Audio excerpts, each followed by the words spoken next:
Welcome to Game Week 17 of the Premier League season. This is EPL Insights, and we're almost halfway there. Can you believe it? The festive season just about upon us. And guess what? Both Jake and I profitable in terms of our weekly plays. This is your weekly look at the Premier League markets, courtesy of Pinnacle. I am Gareth Wheeler. He is Jake Osgathorpe. Another week down, another very good week for you, Jake. Another head-to-head win between you and I. Congratulate. What are you beating me now? 6-1 this season? 6-1? Is that what it is? 6-1.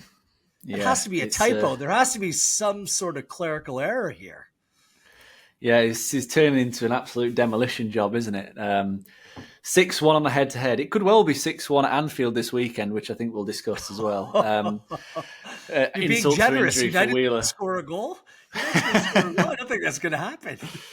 Yeah. But no, thankfully, I've had a couple of good bounce-back weeks because I think game week 11, 12 and 13 weren't very kind to me. So nice to get a bit of variance. Probably my favourite bet last week was Villa. Obviously, we were both on them, weren't we, to get a result against Arsenal. And they're just phenomenal at home. I mean, I think what I liked most about, I know we did a segment on them a few pods ago, but what I liked most about Villa was that last week they showed they could win in different ways against two best teams in the league. Against City, they were utterly dominant from the first whistle, controlled every facet of the game. And against Arsenal, it was a little bit more of a sitting deep and counter-attacking and then riding out the storm, which I thought showed a different side to them, that they are capable of battening down the hatches and being tough to beat. So, yeah, who would have thought, man, going into last week that they'd beat both City and Arsenal without conceding, and that they would be so close to the top of the table. It's crazy. That's the thing. They beat City and Arsenal. You can still find them, make a futures play. Villa to win the league, plus 1484 on Pinnacle. Fourth shortest odds, City at minus 110. Liverpool, who are now top the table at plus 300. The Arsenal at plus 333. Check all of those out. The futures plays at Pinnacle. That was a unit and a half play for me. That in Wolves, Nottingham Forest, both teams to score, both 1.5 unit plays. I got Spurs on plus money, which kind of saved my week. You might be winning the head-to-head, but the overall profit, I believe I'm edging it by just a little bit. Is that where we stand, Jake? That's right, yeah. You're 4 units in front. I'm 1.9 units ahead. So, yeah, you've got 2.1 units lead at the moment, but this game, this betting game, it flips on its head like that, doesn't it? So I think if we get to the end of the season and we're both profitable, we can shake hands and enjoy, because it's a difficult old game. That's it. This is just bragging rights between you and I, but I feel a little bit aggrieved because after we recorded the podcast, it was then announced that Erling Haaland was out through injury and wasn't going to play. Our head-to-head was on the spread. You back Luton Town, I back City. That obviously had a massive influence on proceedings, but we'll move on from there. A couple big scorelines. Bournemouth smashing Manchester United at Old Trafford. Their first win at Old Trafford ever. Spurs smashing Newcastle, a 4-1 final. Fulham, another back-to-back 5-0 wins. What's going on there? What else jumps off the page to you about the way that Game Week 16 played out? Yeah, I mean, you touched on the Luton Man City game. Just how laboured Man City looked again is a little bit of a concern for their overall hopes, I guess, of winning the title. I know the XG battle is heavily in their favour, but just the manner of that victory was a little bit concerning. And I guess the other big kind of result was Everton beating Chelsea very comfortably. 2 very comfortable home wins for Everton last week against Newcastle and Chelsea, 2 teams many had projected in the top half. Obviously, Newcastle will probably finish within that top 7, top 8. Chelsea, I mean, they've shown a lot of inconsistency, shall we say. But Everton are a team that are absolutely flying at the moment. And it's something we've discussed on this podcast for a long time now, that their underlying data has been very, very good. And the results early season didn't quite reflect that. And it's why when they got the points deduction, I came out quite brazenly and said they could have started on 0 points and they'll still stay up. because I think that they are performing at such a high level. And if you give them that 10 points back, they are actually in the top half of the Premier League table, which again shows you just what a great job Sean Dyche is doing and getting the best out of players that ultimately previous managers really, really struggled to do anything with. So kudos to them. And if they carry on the way they are going, like, it might sound daft because they are 8 points off the top half, but they're performing at a top half level. They could easily rein that in and go on a bit of a run here because the level of dominance is high. And then on the flip side, you've got Chelsea, who I think there's a stat doing the rounds over here that this calendar year, no teams picked up fewer points in the Premier League than Chelsea, which I think is just remarkable. And I don't know if you see it over there, but there's some guy who's walking the length of Africa.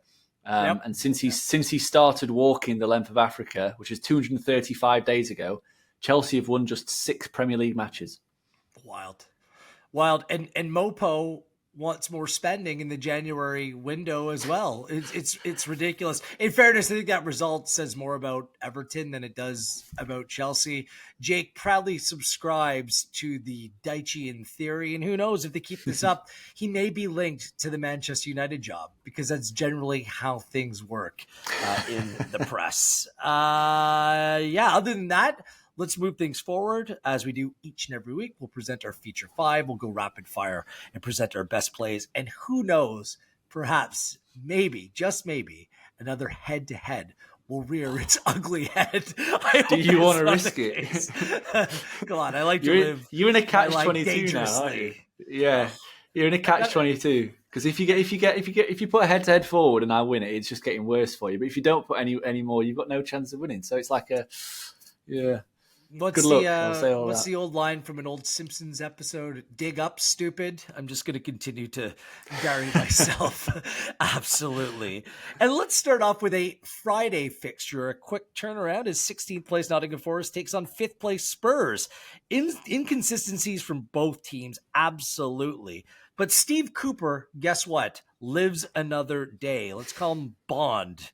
Steve Bond. After Forest's 1-1 draw at Wolves, just one win in Nottingham Forest's last 12 Premier League fixtures, and that win came against Aston Villa, of all teams, last month. How wild is that?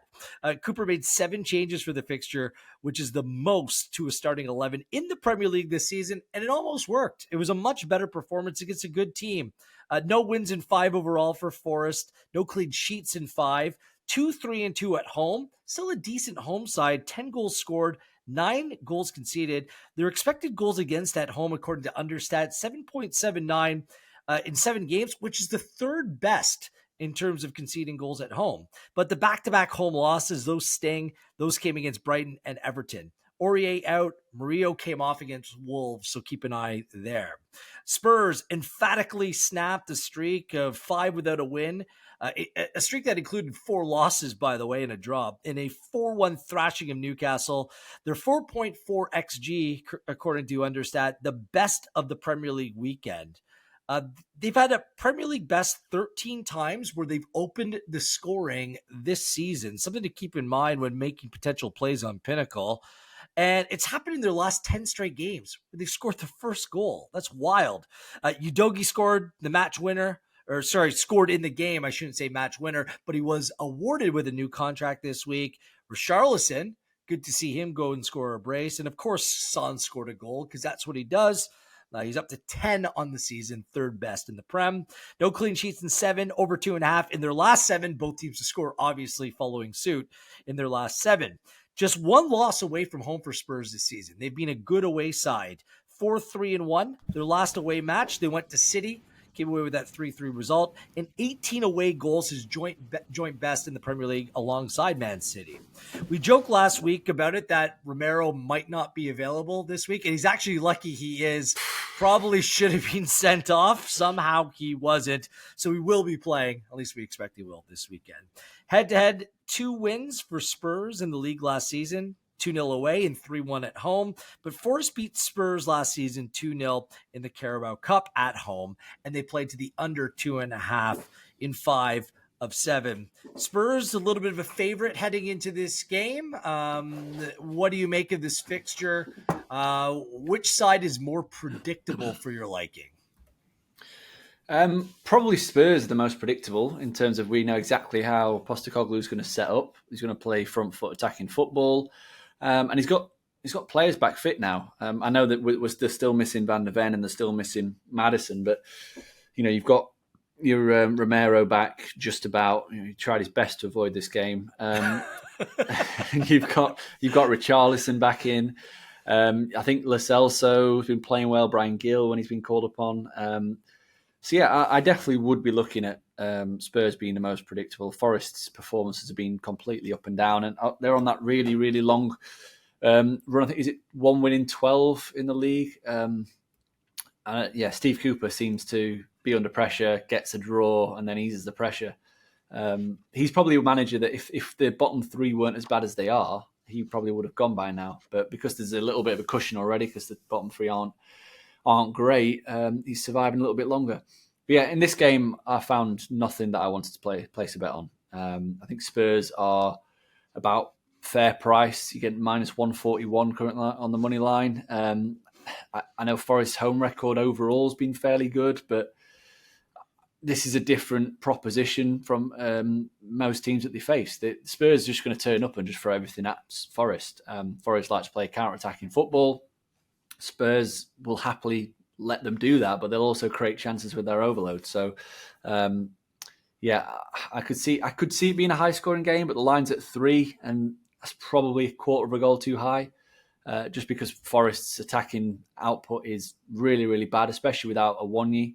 I'm happy to just leave this one alone. Enjoy it on a Friday night. It's very rare we get a Friday Prem game. I do have a play in this game.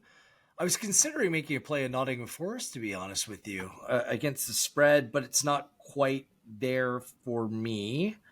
I'm also considering potentially a Spurs first half based upon how they go out and score first every game. Do you know what? I'm going to add a play. There's going to be 2 plays on this one. Here we go. It's going to be that kind of week. I'm going to make a half play on Spurs money line first half at plus 133. That's a decent enough number for me. But my preferred play and a full unit play is going to be both teams to score plus over 2.5 at plus 103. I think that's where you're going to get some value, a plus number. Like I said, Spurs, both teams to score has played in their last 7 games. They're an overside because they play so wide open. Certainly, Nottingham Forest can't keep a clean sheet.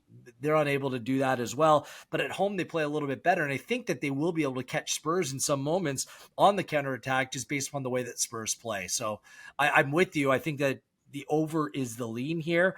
You said it was about a quarter too much. Well, the fact that Spurs can't keep a clean sheet either, both teams to score, makes a whole lot of sense for me in the over. So we'll do a full unit play. Spurs take the lead. Nottingham Forest come back and mount a little bit of a challenge before Spurs finish it off late. Sounds like a recipe for success for me. So 2 plays in this game to start. What a way to start. Yeah, I got a good feeling this week. Let's keep the good vibes going, and let's move ahead to Saturday. 14th place Bournemouth against 18th place Luton Town. An odd game to be in our feature 5, but what the heck? Let's shine some positive light on Bournemouth, because what a story they've been as of late. Their first win at Old Trafford last weekend, 3-0, and it was convincing, not even close. Dominic Solanke's all of a sudden a player that's of interest to other clubs, but Bournemouth not going to sell. Bill Foley, absolutely not. New ownership, they're ambitious, and I think they got the right manager and the right mix at Bournemouth right now.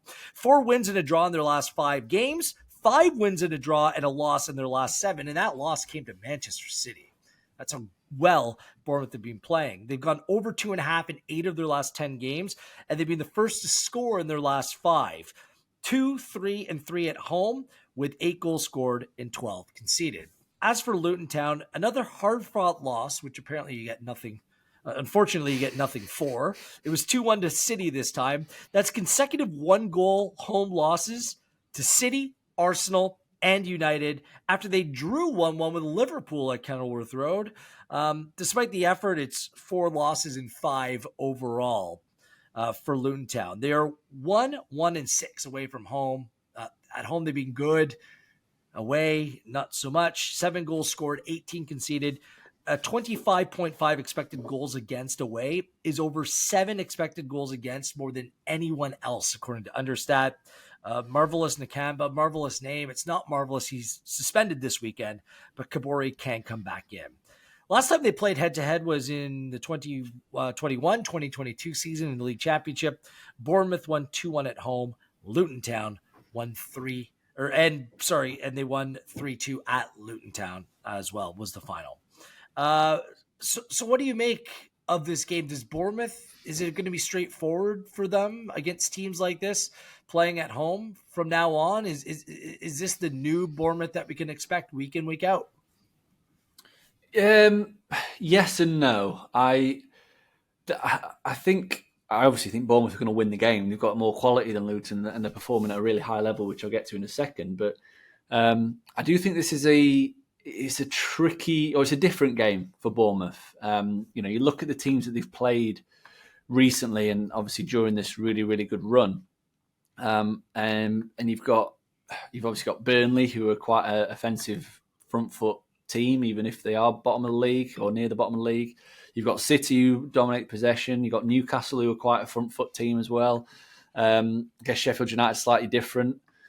Villa like to dominate the ball, play on the front foot. Crystal Palace at Selhurst are a bit more attack minded, and obviously Man United like to get the ball down and play. So all the teams that they've kind of picked results up against play, like to play out from the back, play a bit of football, which allows the press. That's Bournemouth's kind of, I guess, key is that they can press, force turnovers, and really pin you back that way. Luton are probably one of the very few teams in this league that will not do that. They know what their strengths are, and ultimately it's not passing out from the back. So I do just wonder about that matchup of a lack of opportunities, shall we say, for Bournemouth to do the high pressing in the final third. So it will be a different kind of test for Bournemouth. So I do wonder if Iraola will mix it up a little bit in terms of his team selection, try and bring in a few more players to open them up from deep, because I don't think they're going to get as many opportunities to turn the ball over high up. But as I said, I just think they've got too much quality, too much confidence at the moment. And Luton away from home are absolutely, as you would say, dog's breakfast. They are woeful. You mentioned the expected goals conceded there. At 25.6 in 8 games works out at 3.2 per game, you're not going to win many football matches in the Premier League or just anywhere conceding that amount of chances on a regular basis. And just for a bit more context around Bournemouth, across the last 6 games, 7 games, they've picked up the second most expected points in the entire Premier League, which basically tells us exactly what we know, which is that the results have been deserved, the performances have been excellent, and yet they've just turned a massive corner, haven't they? And the second best underlying process, and that all those those positives across the last 7 include a 6-1 hammering at Manchester City. So again, that shows you just how good the performances have been in the rest of those matches.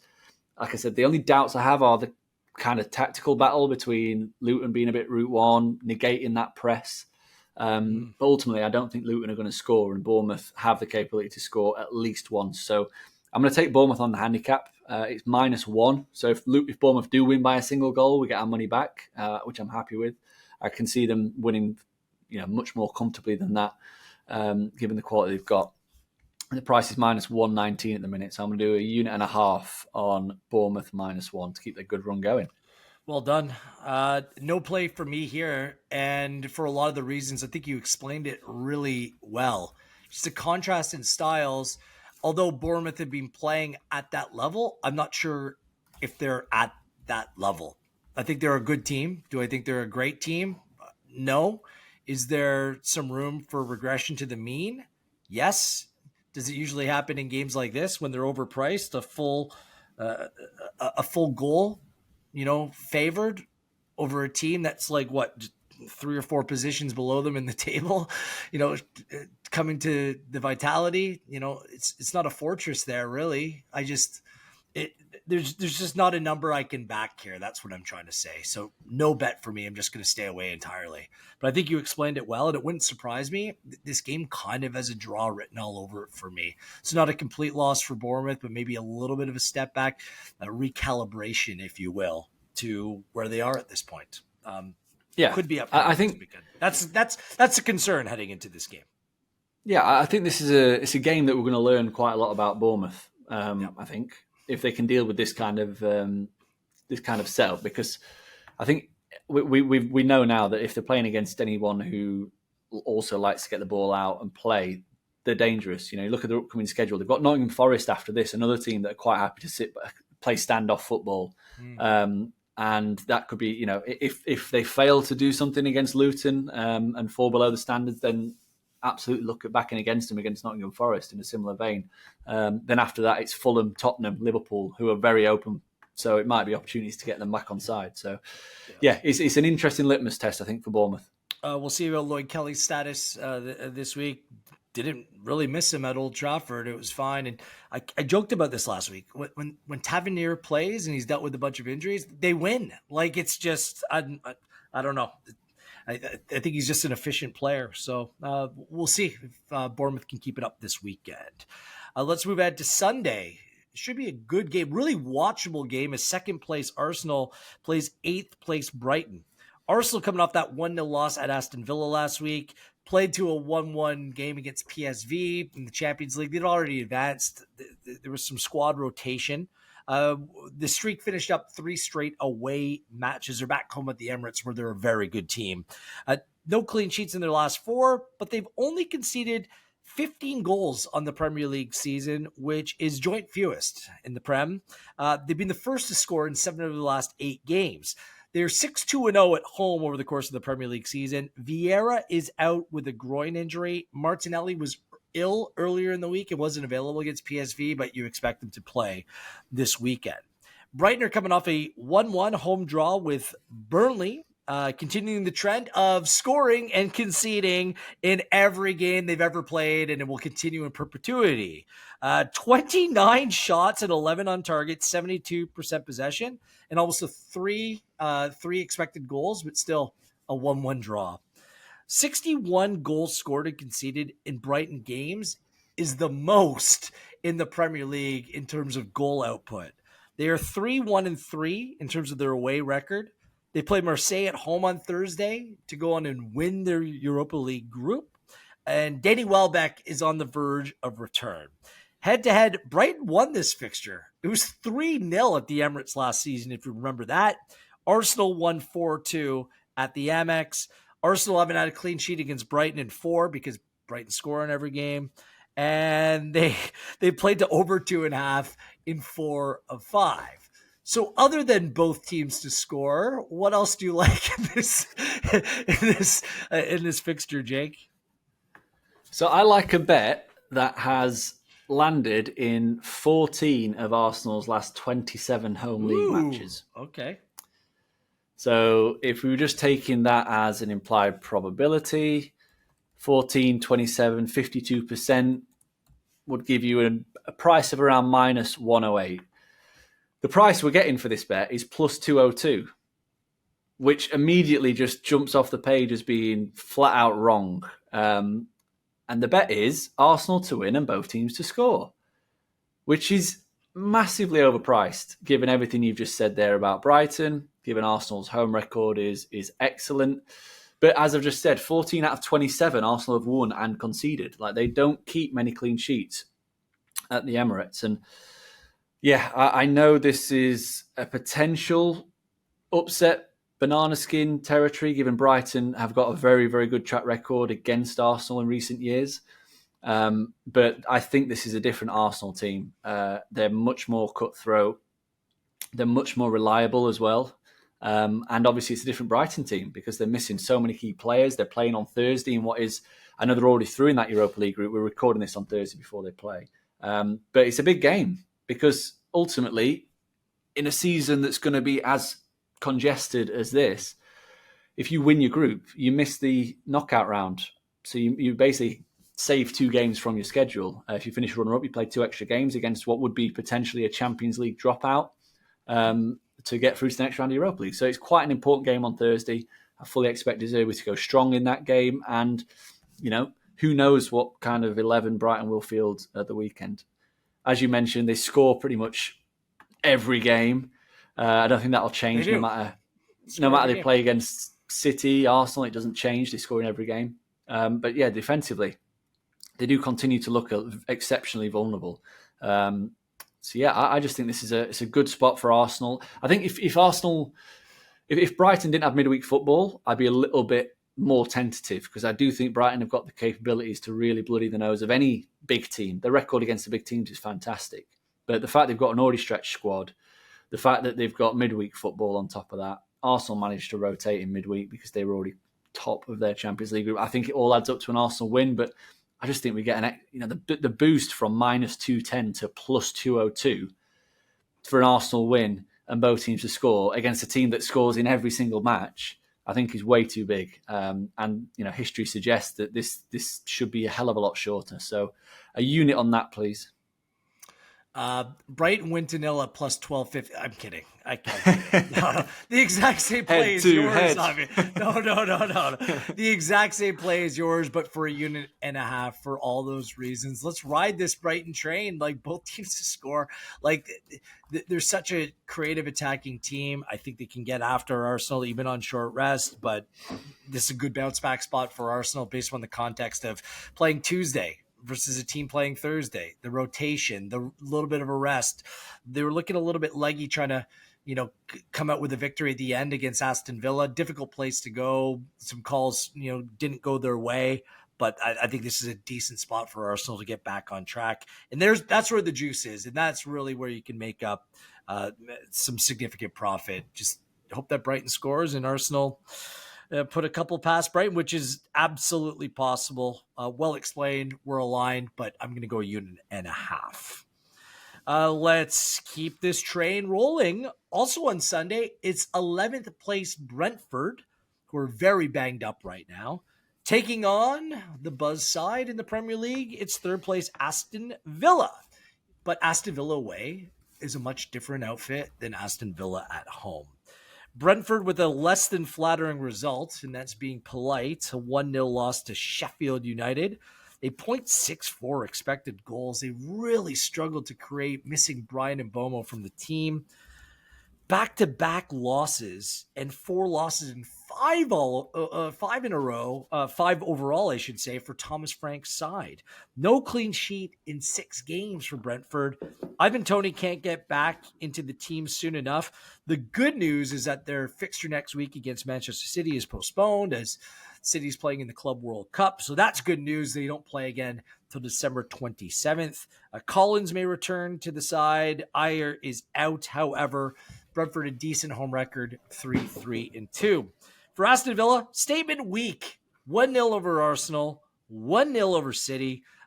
McGinn scored the winner in the first half against Arsenal, and they held on for the win. 15 straight home Premier League wins, and 4 wins and a draw overall in their last 5 in the Premier League. Before their Europa League fixture on Thursday, recording this podcast before, it's no loss in 7 for Villa in all competitions. They've gone over 2.5 in 5 of their last 7. Same thing, both teams to score in 5 of their last 7. A couple key players out. Luca Digne is out, suspended, as is Luiz in the midfield. Those are 2 significant misses. Head-to-head, a 1-1 draw at home last season and a 4-0 Villa win at Villa Park. No losses for 3 in the head-to-head for Villa. Brentford no clean sheet in 5. Both teams to score has played in 4 of 5. So things have been going really well for Aston Villa, but they're missing a couple key players. They're not playing at home. They're playing away. They've been a much different team away from home than they have been playing at Villa Park. So what do you make of this fixture? They're playing a banged-up Brentford. Typically, you might have a lean to Brentford, but with so many notable absentees, I don't know. I'm finding it hard to back them. What say you? Yeah, I'm finding it hard to back either team, to be honest. I think there's going to be a bit of a come down for Aston Villa at some point. I mean, had such a big week, didn't they? Beating both Arsenal and Man City, the 2 preseason favourites. Take a lot out of you, and then they've got to follow that up with a Thursday game as well, which on paper it's a fairly easy trip, but they've still got to get a result same as Brighton. They've got to get a result to top the group and avoid an extra 2 games in the schedule. I don't think he'll go full strength. I think he'll rotate. Obviously, the players suspended at the weekend will come in and play in that Thursday game. But there's Villa's away form isn't bad. It's not terrible. But, we're talking 1-3 drawn 2, lost 3. Obviously, 2 of those defeats came at Newcastle and at Liverpool. But the process isn't brilliant. Let's just put it that way. Against Bournemouth, they were very fortunate to get a result. They lost that XG battle very, very heavily. Against Spurs, they probably should have ended up with a draw. They conceded 2.2 XG against Spurs, 2.6 against Bournemouth. Obviously lost at Forest, which I think Forest are kind of...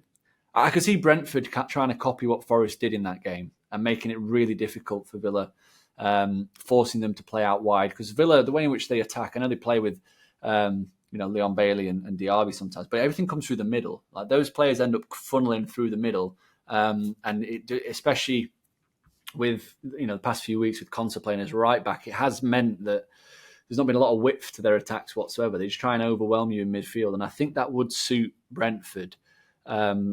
But like you said, the injuries for Brentford are a concern. I would just say that they're on a bad run of form. 4 defeats in 5 isn't great, but they've. If you look a little bit closer at those defeats, at Liverpool, at home to Arsenal, at Brighton, which is the Amex is a tough place to go, and then at Sheffield United in the first game with a new manager, where there's always going to be a little bit of a extra something for them. I think you can caveat with they've been a little bit unlucky with the schedule. So I do expect Brentford to come good at some point and start picking up results more consistently. Could even be this weekend, but I'm a no bet, unfortunately. There's nothing I've found that I like in this one. They have got to get their players back. Like, look, Maupay, Lewis Potter, Baptiste. Like, you're relying on a lot of depth players to play significant minutes for Brentford right now. I think it's worth a nibble on Aston Villa to win this outright. At plus 122, they're begging you to make a play on Aston Villa, and I'm going to oblige. We'll make a half bet. Plus 122. Come on. Like, Villa is a vastly superior team to Brentford. The way they stack up right now. I'm not talking Brentford full strength, what they looked like a month and a half ago, even without Ivan Toney. But I'm talking about right now. I have to back Villa. So a half unit, Villa to win outright at plus 122. Let's have a nibble there. So would you tell people that that's a ridiculous play, Jake? Like, to me, if it's worth something at least. I don't think it's ridiculous now. I think they're the most likely winners of the game, and if you put it into the context of what was it, game week 8, Villa went to Wolves and they went off at plus 114. So they're actually a bigger price to beat Brentford at the moment, who look out of form, than they were to beat a Wolves team that were also out of form. I don't know. I personally would rate Brentford higher, in which case I might expect to see plus 125, plus 130 about this Villa team. But yeah, Brentford are, like you said, banged up, out of form. Villa riding the crest of a wave. They've got good options off the bench. I think this is another good test for Villa, in a different way to Arsenal and Man City. Will Unai Emery mix it up a little bit? Will he go to a back 3, play with Moreno and Cash as wing backs, try and stretch the pitch a little bit and match Brentford? They've got those options to do that and maybe play with a bit more width. So yeah, I think it's an intriguing game. If I was to lean, I would be siding towards a Villa win for sure. All right. Our final match of our feature 5. Oh no. It's top of the table, Liverpool, facing 6th place. And it just doesn't sound right. 6th place? Manchester United? Really? It's not a typo. It's true. But this match has ugly written all over it. We'll see if Jake agrees. Liverpool coming off a 2-1 win over Crystal Palace away. But nothing came easy in that game, and they were a little bit fortunate. Ayew was sent off in the 75th minute. A couple players also came off due to injury for Palace. Then Mo Salah scored his 200th Liverpool goal in all competitions. Then Elliott with the 90+1 winner. And all of a sudden, don't look now, Liverpool are atop the table. It's the fourth time they've come back from conceding the first goal of the game to win this season. They lost the XG battle against Palace 1.79 to 1.37. Ahead of their Europa League fixture on Thursday, 4 wins in a row, and they're undefeated in their last 6. They've gone over 2.5 in 5 of their last 7. Liverpool, 100% record at home through 7 games, 21 goals scored and 5 conceded. And 3 of those 5 goals were against Fulham last time out at Anfield. And Matip is the latest long-term absentee, and they're going to miss McAllister as he's out through injury this weekend. Hardly a saving grace, but at least notable for Manchester United, who right now things are just as bad as they can get. I'm not talking Wreck-It Ralph Rangnick bad, but maybe it's heading in that direction. A 3-0 home loss to Bournemouth, and the first time Bournemouth ever won at Old Trafford. And it was the 5th time that United conceded 3 or more goals at home in all competitions this season. 1 win in 5 in all competitions after the weak, limp 1-0 loss to crash them out of the Champions League against Bayern Munich. No clean sheets in 5. They are 4-0-3 away from home, just 8 goals scored, 7 goals conceded, but the expected goals against is 13.38 according to Understat. Harry Maguire, Luke Shaw making matters worse, leaving the game Tuesday against Bayern Munich. Bruno Fernandes is suspended for this fixture, which may be an okay thing, all things considered, the way things have been going. Rashford and Martial could return. Both were ill midweek.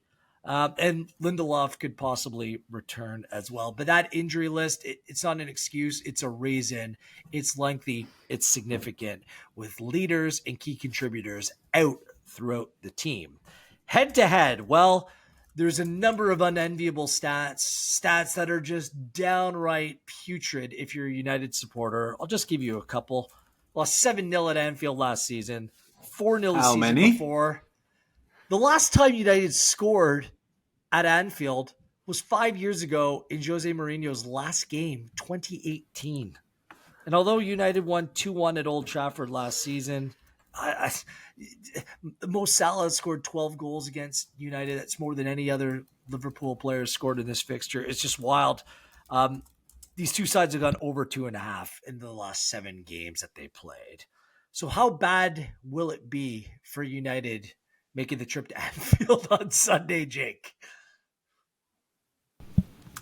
It could be very bad. It's one of those weird, like, I'm chatting to the guys in the office today about this game, and I'm getting a bit of deja vu from last year, because obviously Man United were in better form when they went to Anfield last year. Everyone was a little bit wary of Liverpool, and everyone was saying, it could be a bit of a banana skin. And they absolutely destroyed United. And I'm getting the same vibes this time around, that people are a little bit almost, how's the best way to put it? Almost expecting United to turn up for the big occasion and put on a performance. But how on earth can you watch that team at the moment and think they're going to turn up for anything? You know, there could be like a free buffet and they won't turn up, which is scandalous. But they are performing like a bottom half team, and that's probably been kind. The application, the tactics, the setup, they're so easy to play through. They look all over the place. They look pretty lost in terms of failing to understand what Ten Hag wants. Last week against Bournemouth it was quite laughable, really. You got Amrabat playing as a deep line midfielder trying to protect the back four. You got Fernandes trying to support the striker, and then you got McTominay being asked to cover everything in between. It's like, there's no wonder you look like dead on your feet after 75 minutes. You're running, doing everyone's running. Will Fernandes not being there be a positive? Maybe, but he's your creative hub. Like, who the hell's going to create the chances if he's not there? Rashford's on the sideline, benched, and Garnacho could cause Trent a few problems if you're looking for one-on-one potential matchups. Højlund's still not scored a Premier League goal.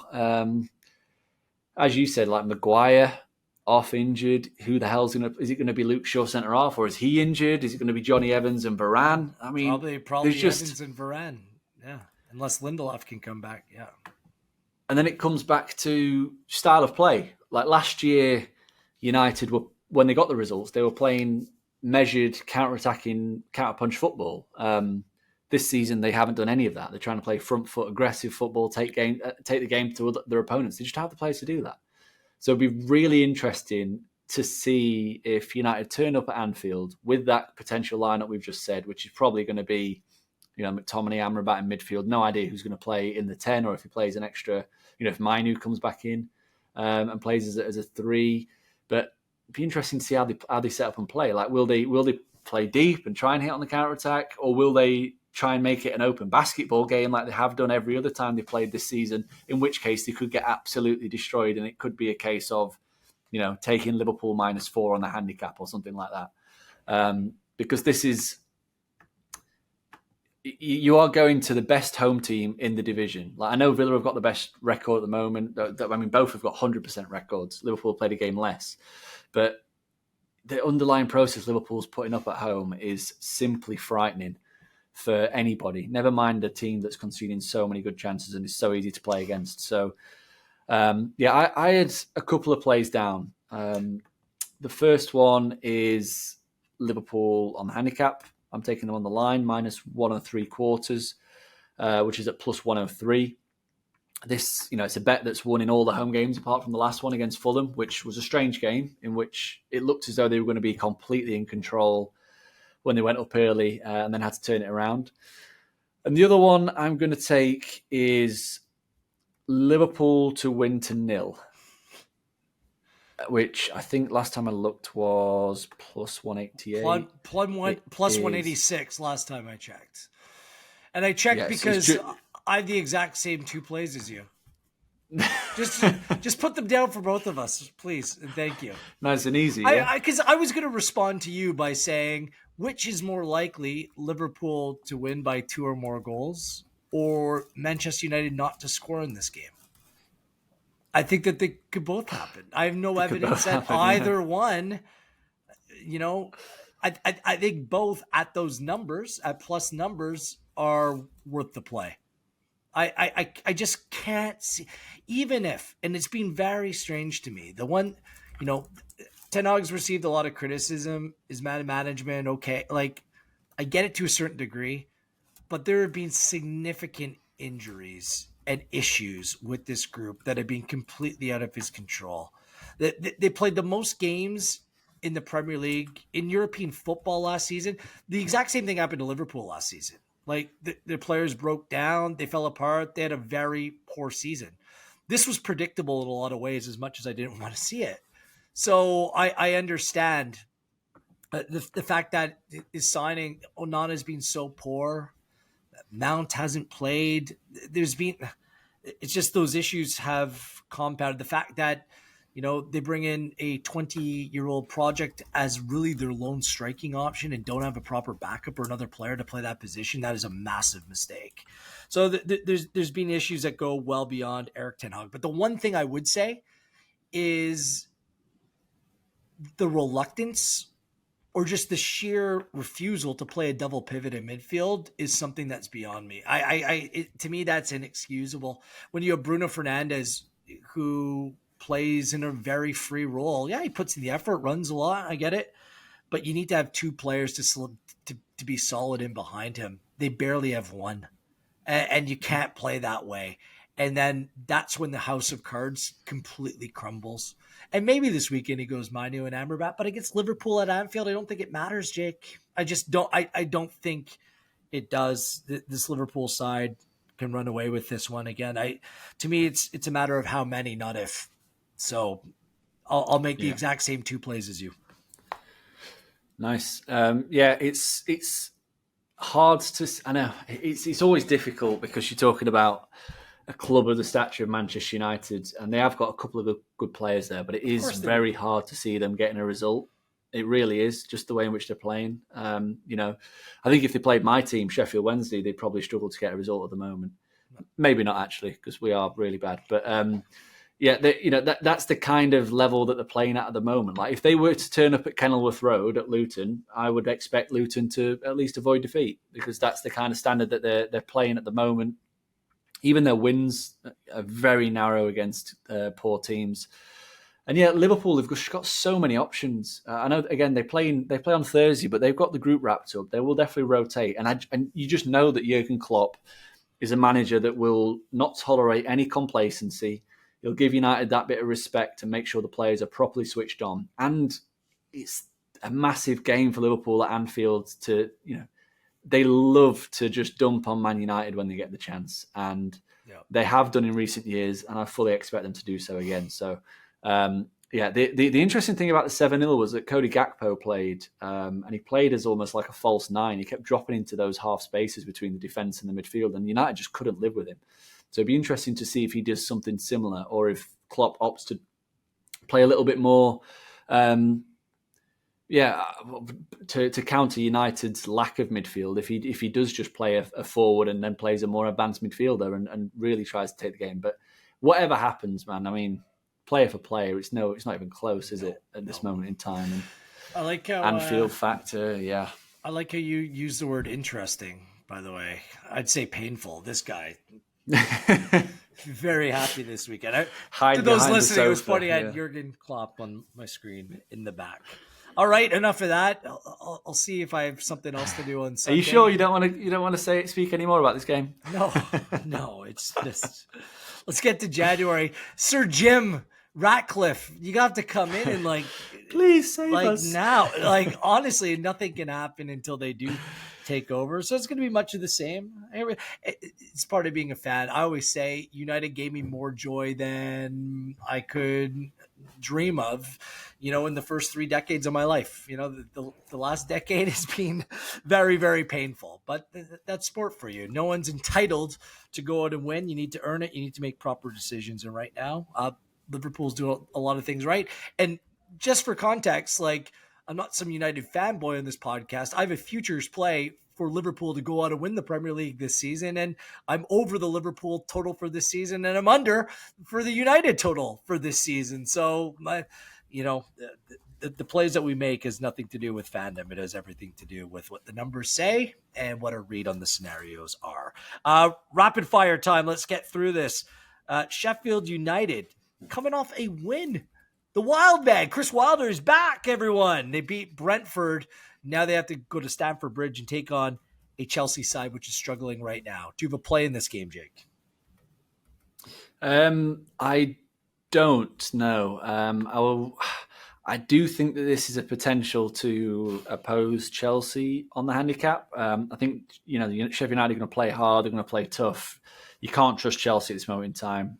4 wins in 19 home league games since the start of the calendar year, which is not very good for a team that spent £1 billion. I basically don't back Chelsea at that price. Don't trust them to cover the handicap. If anything, lean the other way. But I'm no official play, just because I want to see a little bit more from Sheffield United under Wilder. I think Chelsea are going to smash them, but I'm not going to play it on the handicap. This is one of those that, look, Chelsea have been playing poorly, but they've still created chances coming back at home against a team that's picked up 1 point away from home on the season. Chelsea being an overside, over 2.5 and 5 of 6.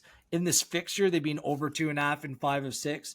I'm going to go a half unit play on Chelsea's team total over 2.5 goals at plus 101. I think they can get 3 or 4 in this game. We've seen them do it to other teams over the course of the last month. Sheffield United, I'm going to call them sitting duck this weekend. City taking on Palace. Do you have a play here? Yeah, I'm going to make a little bit of a rogue pick. Half a unit on first half draw. I know City usually come out of the blocks quite quickly, but Roy Hodgson, for whatever reason, works his voodoo magic over Pep, and he does get some good results against Manchester City. For whatever reason, he knows how to frustrate them.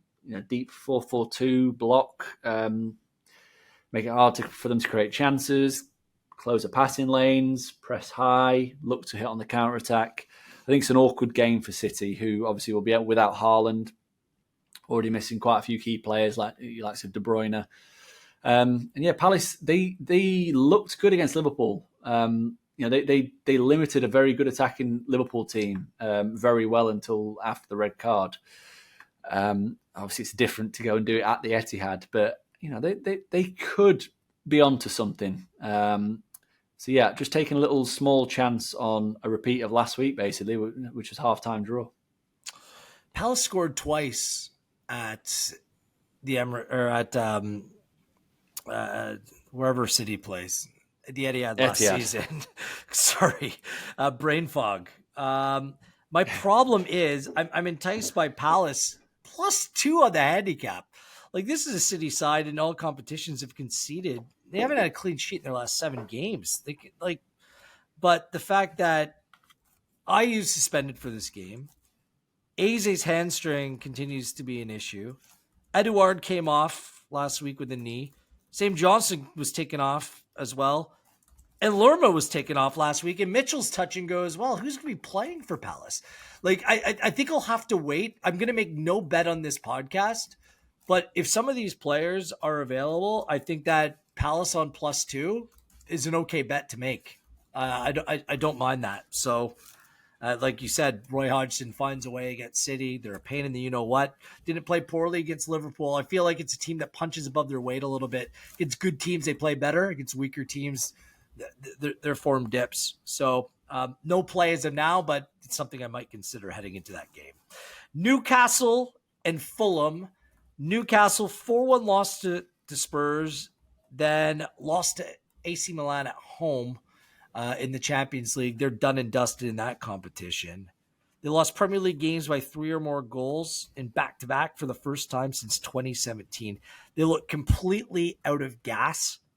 Trippier suspended this weekend, and Gordon's been battling it. Looks like he's had a little bit of a hamstring, but he's been playing through it.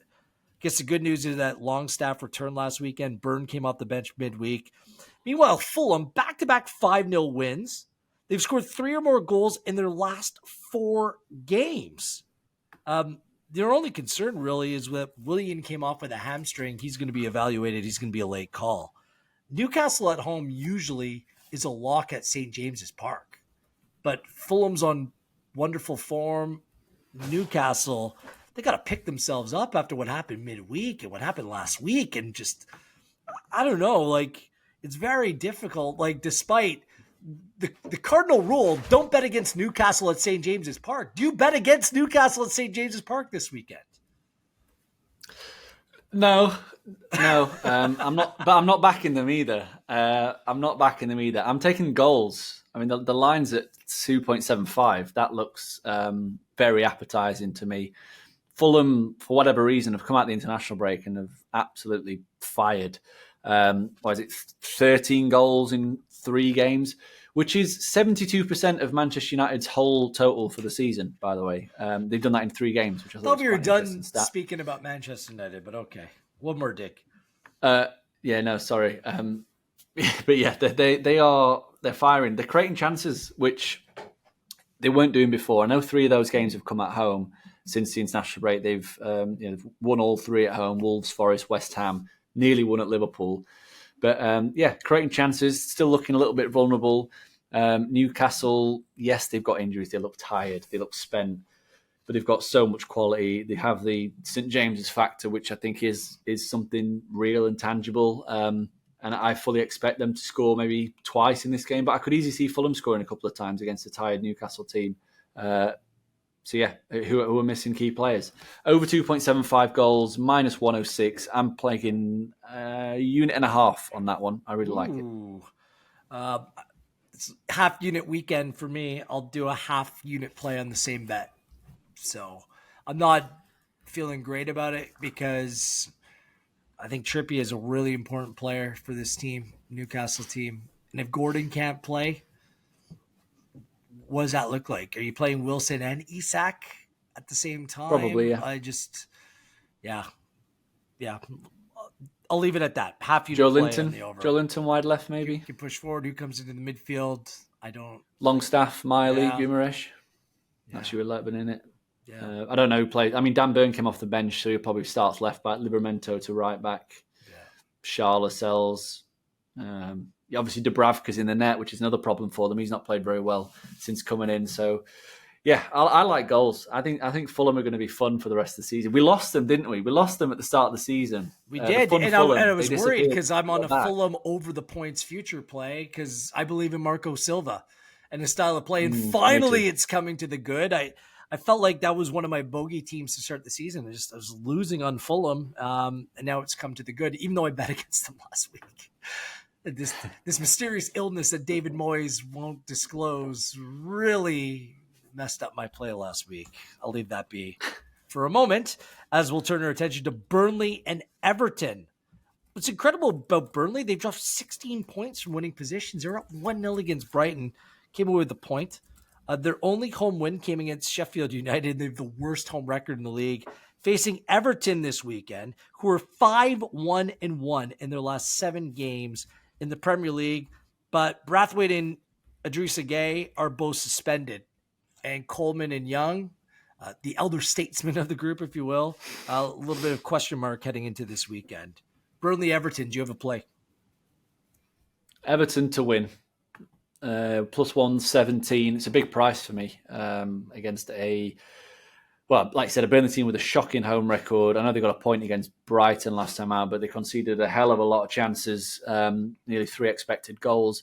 And as you mentioned, I mean, we've said it from the start of the pod, Everton, they're a top half team on every major metric, creating loads of chances, conceding very few. Yes, they've got a couple of suspensions, but I trust Sean Dyche to be able to get his team selection right. And yeah, he's going back to his old stomping ground. Obviously, he was sacked by Burnley before they went down the last time. I'm sure he's got a point to prove.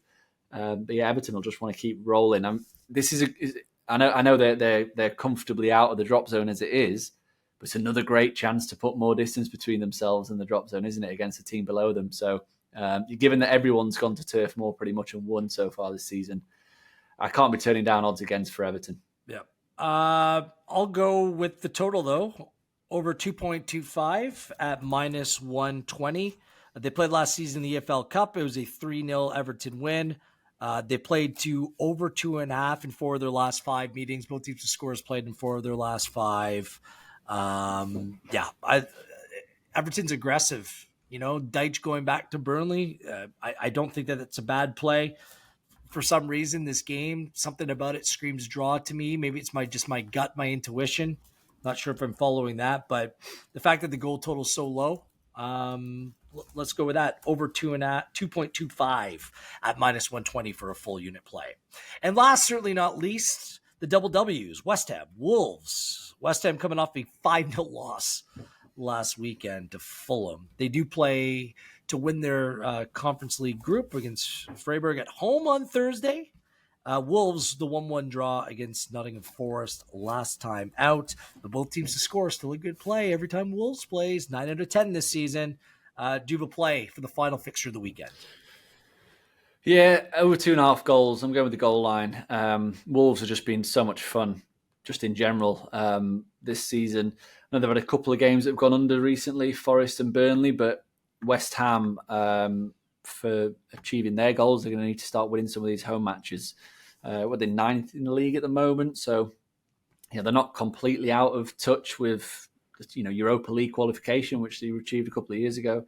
But their defence has been exceptionally vulnerable this season. They've conceded 30 expected goals in just 16 games for an average of 1.88. Wolves exactly the same, and both have shown they can create chances. So I'm going to take the overs. I think it's going to be a good game. And I think West Ham have played 5 games in Europe now, and 4 have gone over 2.5 goals. Or the 4 Premier League games that have followed have gone over 2.5 goals. So, there's something to factor in there if you believe in that kind of stuff.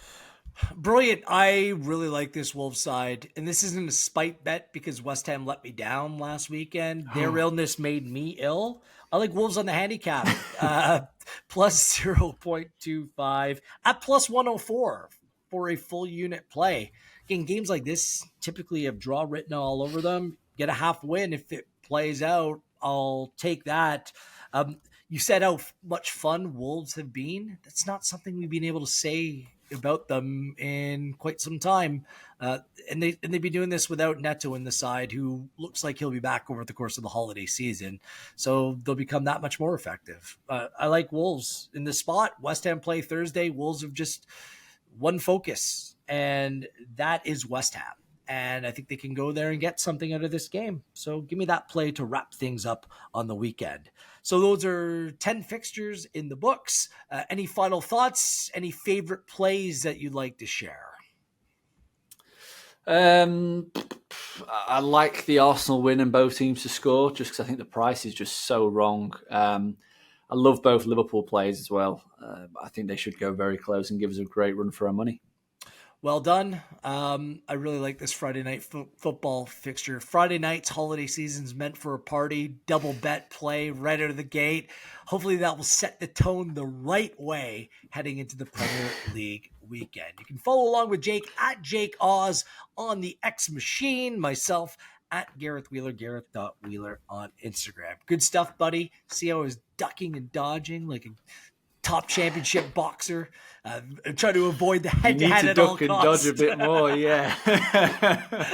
I was like, I'll follow your lead on this one and that one. But that's okay. Yeah. That's how the chips may lay. Good stuff this week, Jake. We'll do it all again next week.